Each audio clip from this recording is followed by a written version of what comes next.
Morning, Richard. Good morning, James. How are you doing? All right, thank you.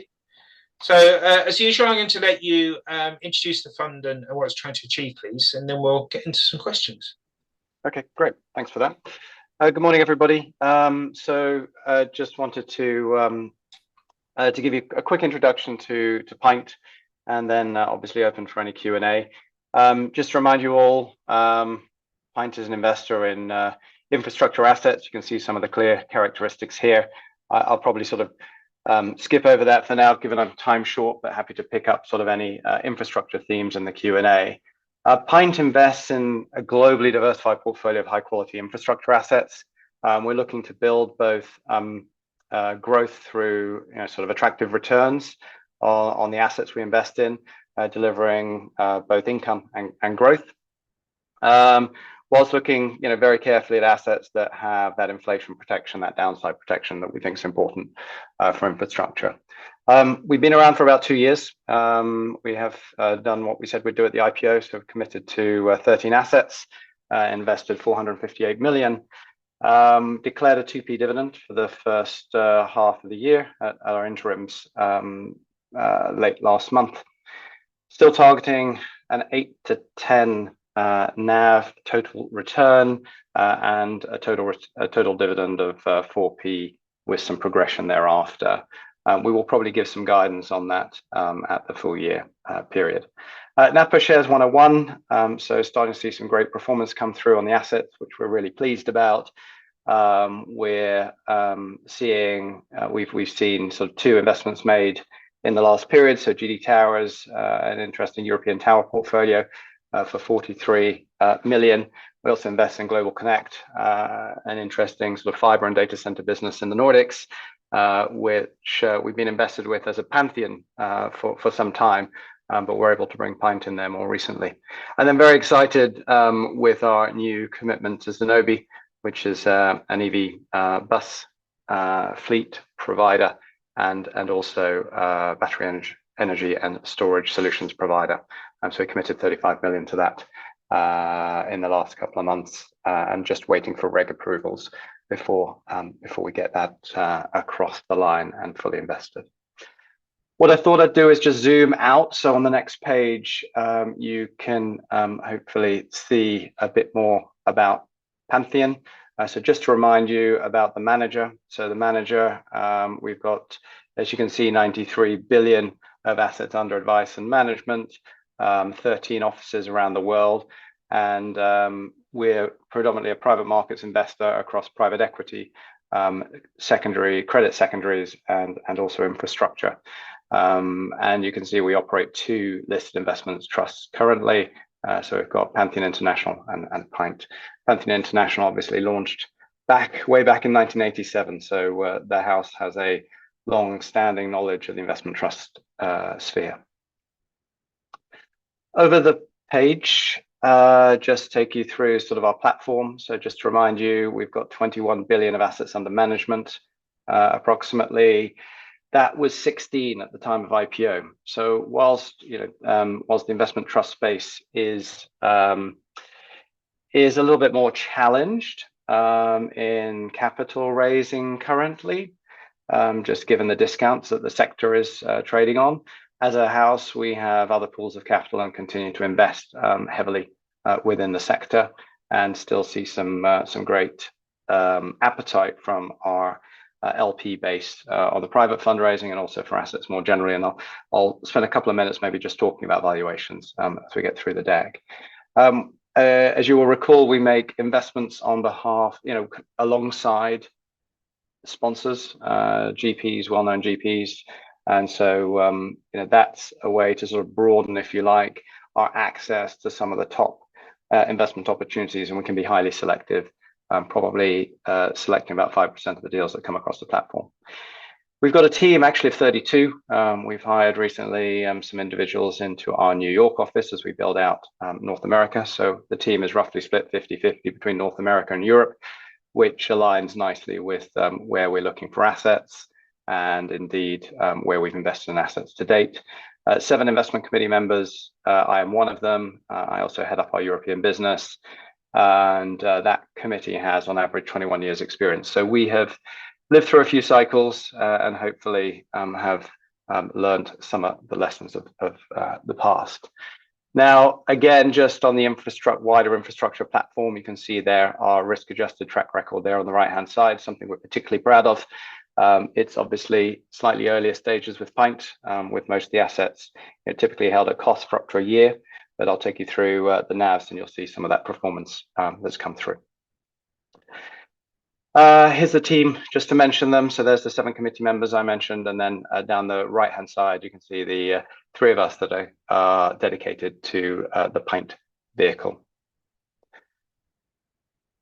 And so just jumping into the platform very quickly, to Pint is well diversified. As I said, it's invested in 458 million of assets, split roughly equally between Europe and North America, a bit heavily more skewed to Europe for the time being.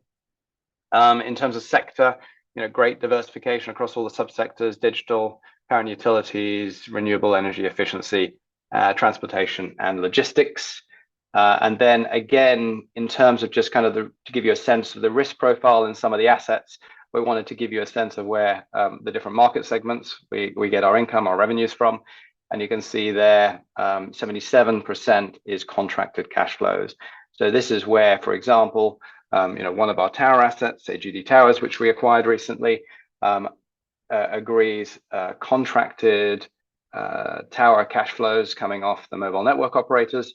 They pay a rental to put their active equipment on our more passive towers, and we collect that stream typically for 15 years plus from a long-term contract.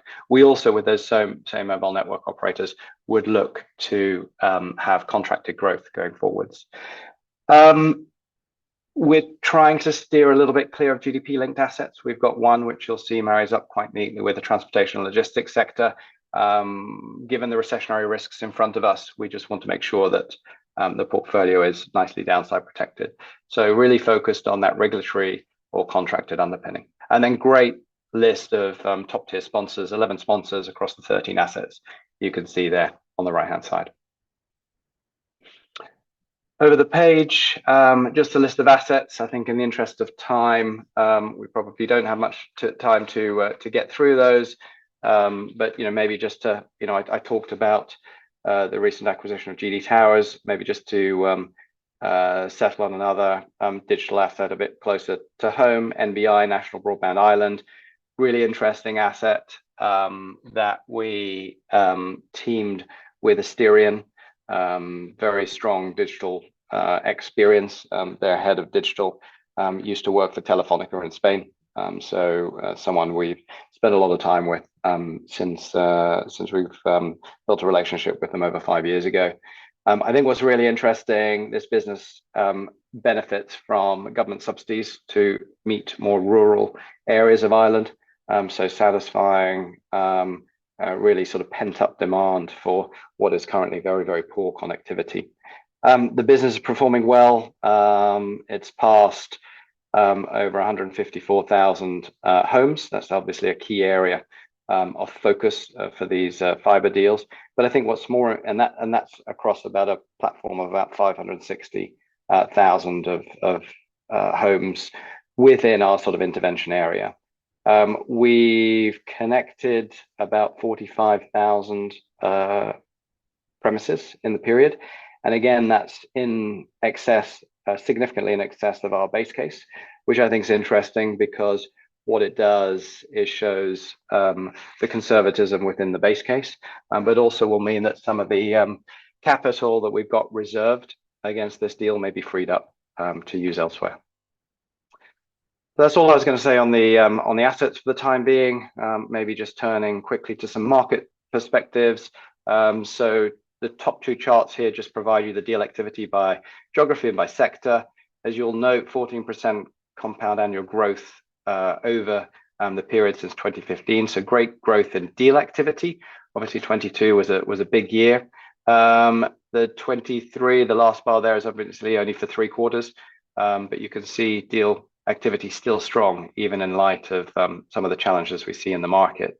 And that is because I think of investors' appetite for the downside protected, inflation protected assets, which can provide a really good store of value in these uncertain times.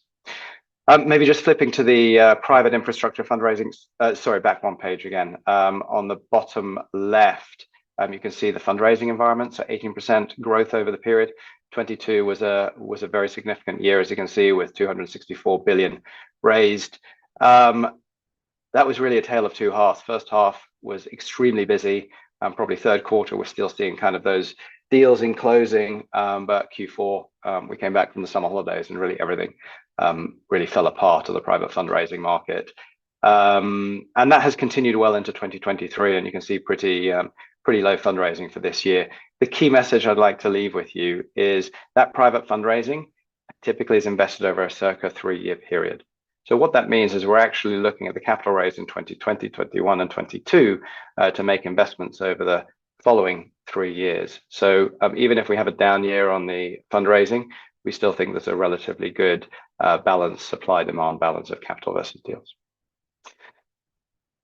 And then I think the final slide from me, just quickly, just conscious of time, just to talk you through how inflation travels through our assets. I think it's important to understand. What we've done here is we're invested across the wider Pantheon platform, so in over 1,500 assets. And what we've plotted in that yellow line there is just the quarter-on-quarter growth in NAV. And you can see nice and steady growth in the portfolio, the wider portfolio. And that compares obviously to the stock market and also obviously to the inflation environment we're working in. So there's a lot of skepticism, and very happy to pick this up in Q&A around private market valuations.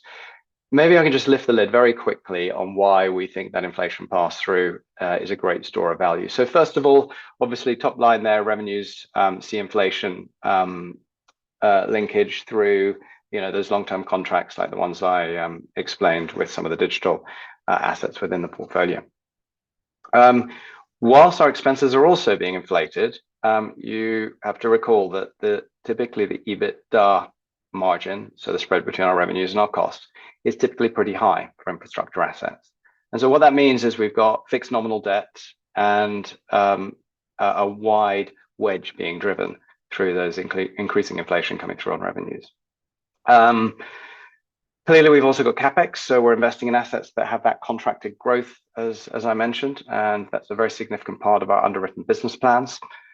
We need to employ CapEx to be able to execute on that growth. What I would say is management teams, sponsors, we are all very focused on making sure that CapEx spend is done in a sensible way. And for the time being, we have seen sort of the ability to pass through those increased costs to the end contracts. So as we build a new tower, we're able to obtain the same sort of returns on capital or greater than we've been able to achieve historically. Interest rates, I mean, largely most of our debt is hedged or fixed rate, so there's no sort of great refinancing wall. Most with that interest rate being hedged, there's limited impact on the portfolio.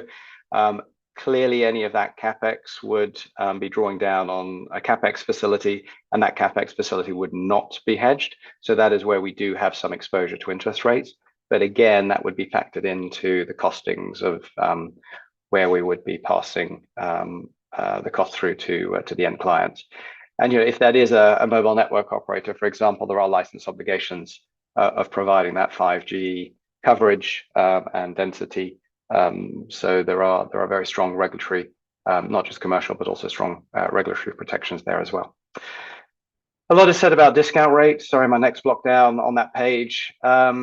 I think, in short, we've seen discount rates increase across the board, but probably reasonably modestly. I would say probably more at the core end of the spectrum than the core plus end of the spectrum. If you recall, our weighted average discount rate is 14%. And I think what's interesting, if anyone wants to get into the detail, if you pick up our sensitivity to discount rates, at 14% is a lot less sensitive than at a lower discount rate, obviously. And then finally, if we take all those factors into consideration and think, what does that actually do to valuations? Well, across our wider portfolio, so this is not Pint, but the 1,500 or so assets, we've seen about a 2.1% increase over the quarter. So, fairly good increase through the period. We see that sort of overall impact as being broadly positive to neutral. Obviously, quite a different story to more GDP sensitive and maybe more traditional private equity assets. So that largely takes me to the end of the presentation. I think there's a conclusive slide, but rather than take you through that, maybe we should leave some time to get through some Q&A. Okay, thanks very much, Richard. Yeah. There's a couple of questions here around valuations. I suppose you've sort of slightly dealt with that with the discount rate story, but let's come into some specifics. So, firstly, when you're buying things, have you seen much change in prices that you're paying, given what's happened to rates and stuff? It really depends how these things are measured. We've seen some, as I said, some probably modest changes in discount rates, but the bid offer spread has generally been on sort of the co-investments we've been investing in. We haven't seen massive decreases in prices. We've seen obviously some more opportunistic pricing coming into play, but the reality is there are two elements that make up a valuation. It's a discount rate and it's the conservatism in the cash flows. And I would say probably there's more conservatism being put into the cash flows, obviously for the recessionary risk that I think certainly maybe more in Europe than the US for the time being is obviously front and center of mind. But the groups, we're looking at long-term value. We don't have sort of the same short-term horizons as private market investors in sort of that day-to-day mark-to-market volatility. And look, that's easy for us to say on the private side. It's not so easy if you're wearing that risk as a shareholder, which I'm obviously very sensitive to. But we're looking to hold these assets for 5 to 7 years. We're going to optimize the exit. We're going to look to drive growth. The underlying valuation is more about our views on where we can deliver growth, and that growth comes from availability of capital. It comes from our technical skills, the sponsor skills, the management skills, and in delivering that growth business plan. So, short answer, modest reductions possibly in growth, but I'd point to that roughly 2.1% that we've seen across our entire platform increase in valuations through time. So probably some value held back historically, and possibly some of that kind of ekes back in, but I do think it's really down to still providing some conservatism in the underlying cash flows. Okay, fair enough. If we look at the portfolio, and I know there's questions, specific questions about what price you pay for stuff you're probably not going to be able to answer, but the questions are talking about 24 times EBITDA for purchases and things. Mm-hmm. Is that the right way to look at these things in terms of a multiple of what they've been making, or are all of these things all about the growth that you're going to get by investing in them, but by them investing rather? Yeah, look, there's a few parts to that question. Let me deal with, and I think there were some questions about kind of a mix of different businesses. If we look at this business, when we invest in this business, we've been invested actually in quite some time. So we were a primary fund investor with EQT initially. We then had an opportunity to do a direct co-investment into the business. We did that a number of years ago, and then there was a follow-on opportunity more recently when Pint came into the deal. This is an asset we know well because we followed it for so long. Our chairman of Pint, Hans Sørensen, has also been involved with this asset, having sat on the board, so obviously very knowledgeable, and that provided us a lot of comfort when we were coming into this asset. We obviously, the EBITDA multiple is something everybody focuses on. Multiples can hide a multitude of sins and can be used and can be quoted in many different ways, whether it's forwards or backwards looking. So they're a good indication of value, but we're all about the DCF, the discounted cash flow models that we're using, and the diligence we're doing on the business plans. This business had probably underperformed somewhat on its fiber to the business, sort of commercial business. principally probably driven by COVID, but outperformed on the FTTH, so the home residential fiber business. So all things equal, business is tracking to plan. We're very comfortable with this business. We think this business is set up to win. Why do I say that? Because it's backed by a top-tier sponsor with strong access to capital and has a very interesting growth plan. I think I compare and contrast that to maybe some of the smaller altnets which have launched. There's circa 50 in the UK. Much more difficult if you're a newbie, new kid on the block. You don't have the strong banking relationships. Some of these businesses don't have capital availability, and so that can be very challenging then to achieve your growth. So growth is one of the key things that will determine kind of where that multiple comes out. Right. Okay. Fair enough. Before we go into specifics about individual things, there's just on sort of big picture stuff. You've more or less deployed the money you raised now. Mm-hmm. What's the sort of next step within the portfolio? Yeah, great question. So look, continue to monitor the portfolio, and I can probably wrap in sort of where we see the pipeline. I mean, we've got again this tremendous pipeline that we continue to execute on the wider Pantheon business, but obviously not in Pint. I think we've got a facility, an RCF in place. Our plan had been to use that RCF to affect acquisitions and then come back to market to clean that down with a capital raise.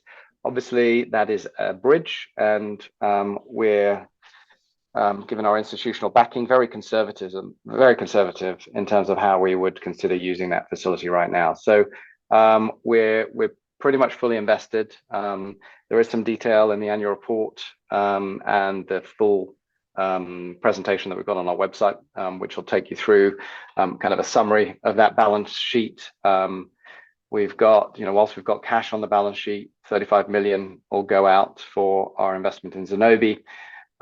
We've got we had about 33 million of undrawn commitments.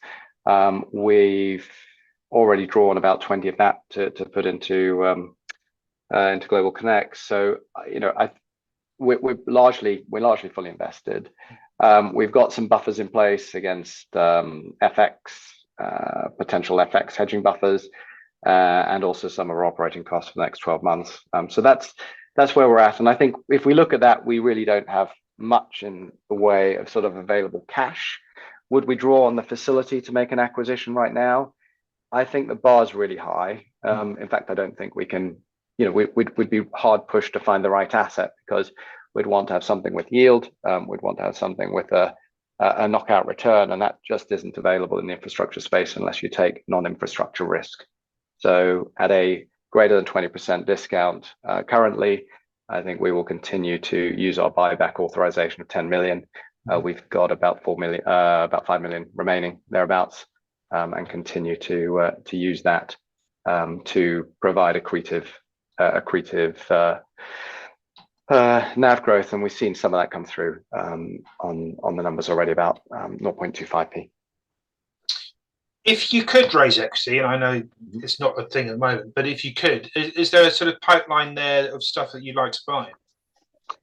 Yeah, there's a pipeline of deals all the time that as I said, that we're executing on behalf of our other client capital, our private client capital. So absolutely, and the great thing is, Pint can just slot in at any point in time to that deal flow.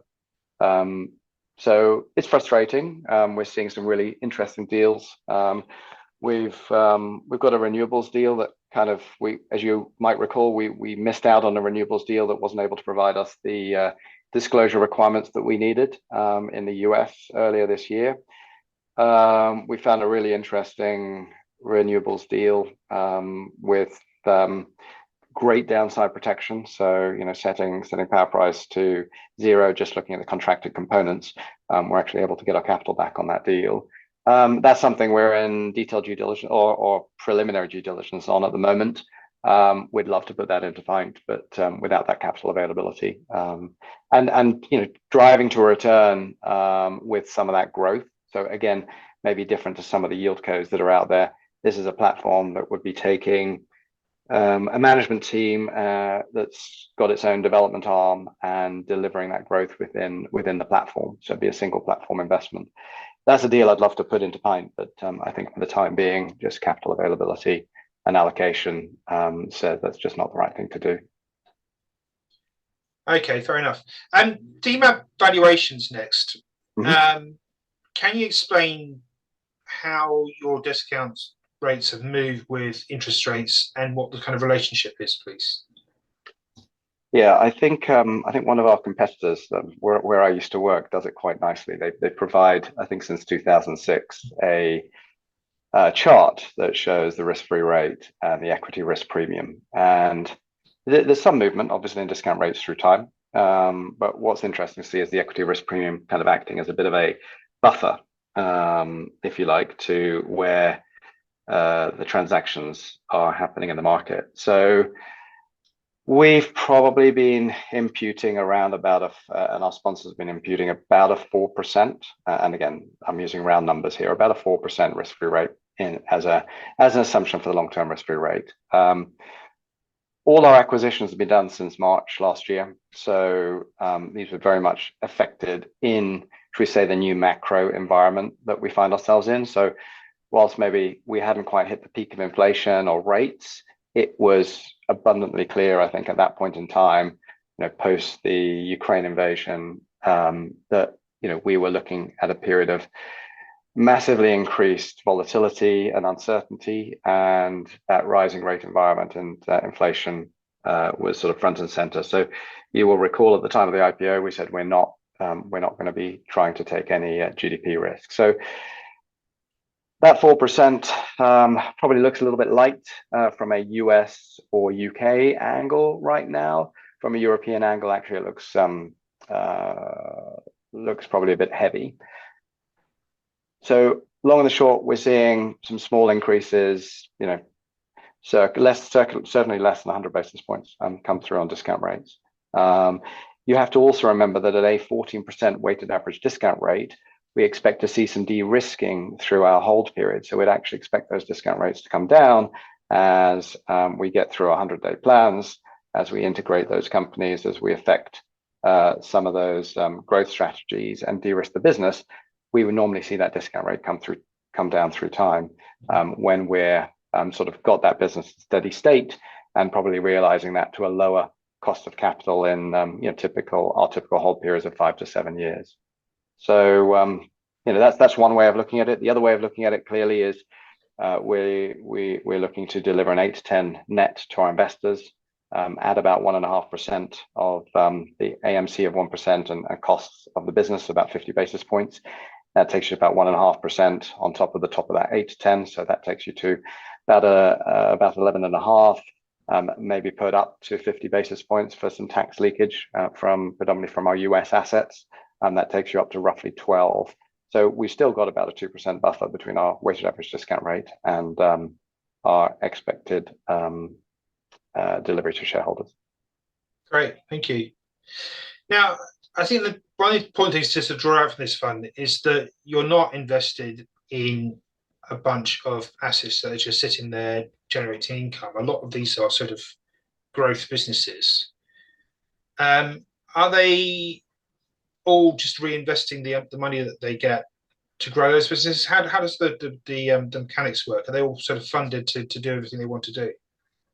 Yeah, that's a great question, actually. And I know there's been a lot of investor angst around this within our space. So almost exclusively all of our assets have fully funded business plans at the time we enter them. So we've got a weighted average gearing of just over 38%. So you can see there's lots of debt capacity within the platforms we've invested in. So we typically use either, in the case of NBI, we've got about a 5 million commitment outstanding, which we've cash backed and is sitting on our balance sheet. So that equity may or may not be drawn, but we've made sure that that's cash backed.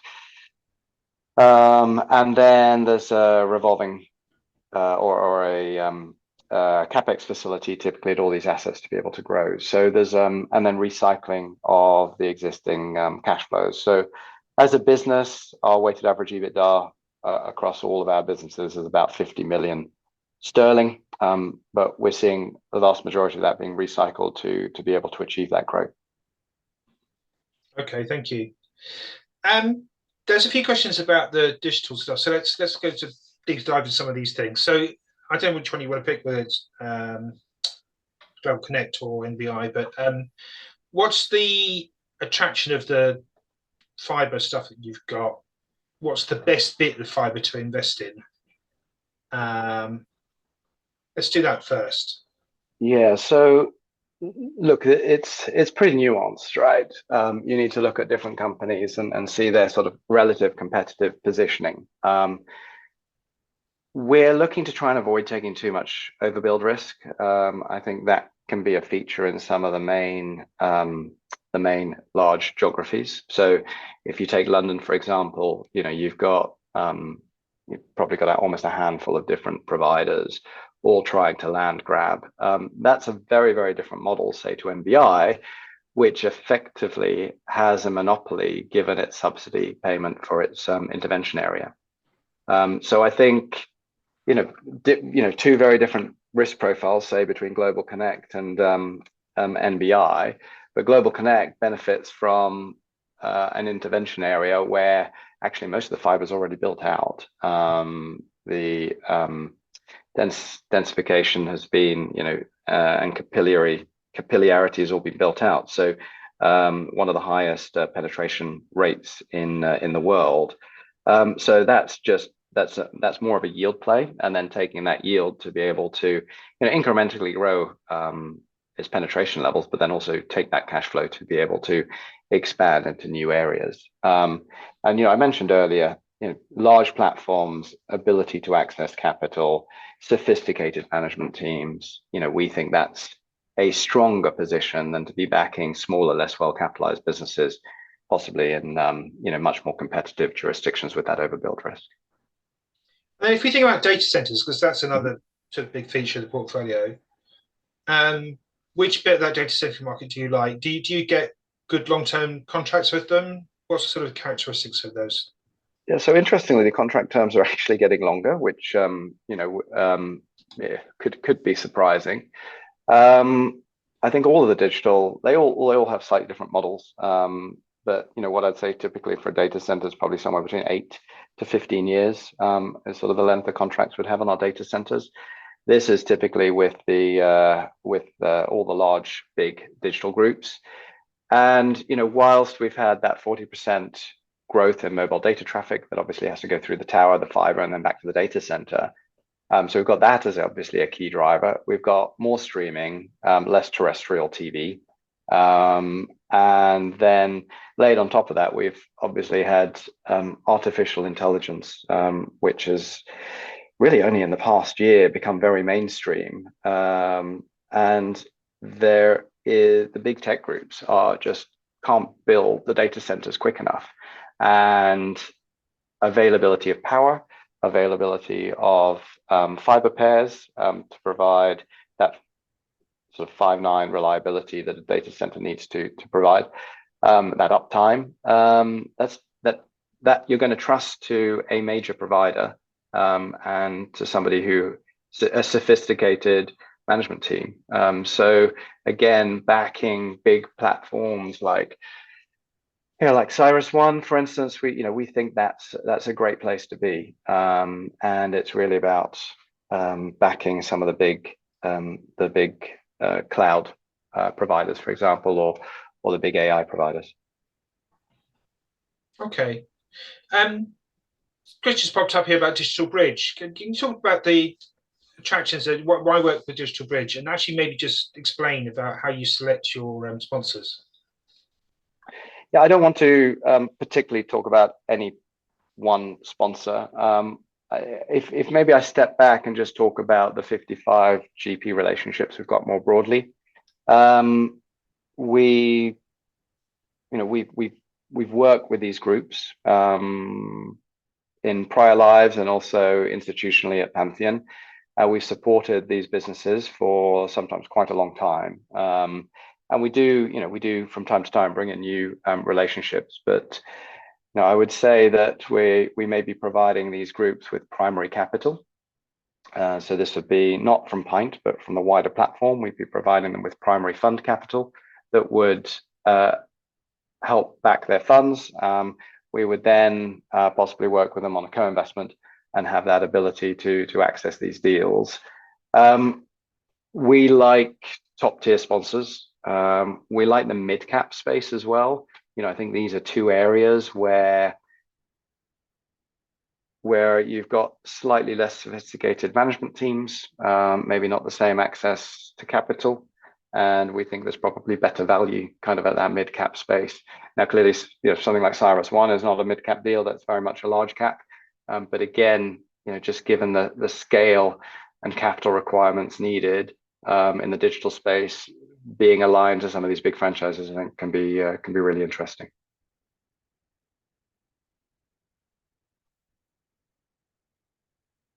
So there are pages here on all of the investments. We should look at those before we're talking about them too late now. But obviously people can go back and have a look at them at their leisure at the video. The net of all of this is obviously chucking off some income and capital growth too. What's the sort of policy around dividend cover, dividend growth, that sort of thing?